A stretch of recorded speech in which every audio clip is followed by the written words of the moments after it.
हीरे की खान। अफ्रीका महाद्वीप में हीरों की कई खानों की खोज हो चुकी थी, जहां से बहुतायत में हीरे प्राप्त हुए थे।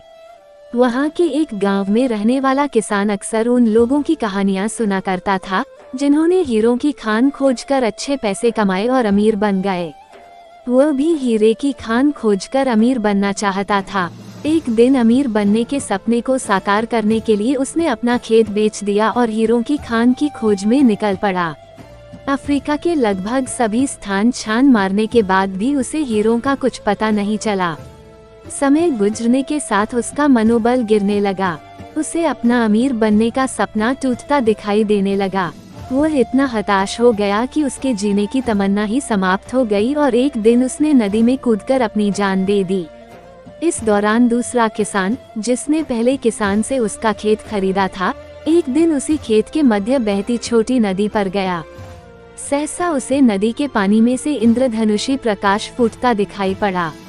उसने ध्यान से देखा तो पाया कि नदी के किनारे एक पत्थर पर सूर्य की किरणें पड़ने से वह चमक रहा था।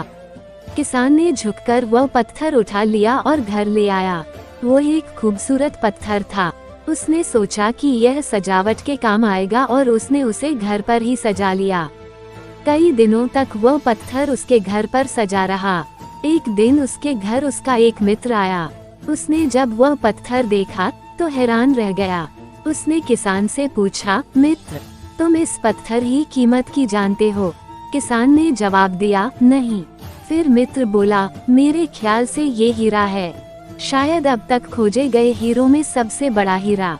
किसान के लिए इस बात पर यकीन करना मुश्किल था। उसने अपने मित्र को बताया कि उसे यह पत्थर अपने खेत की नदी के किनारे मिला है। वहाँ ऐसे और भी पत्थर हो सकते हैं। दोनों खेत पहुँचे और वहाँ से कुछ पत्थर नमूने के तौर पर चुन लिए। फिर उन्हें जांच के लिए भेज दिया।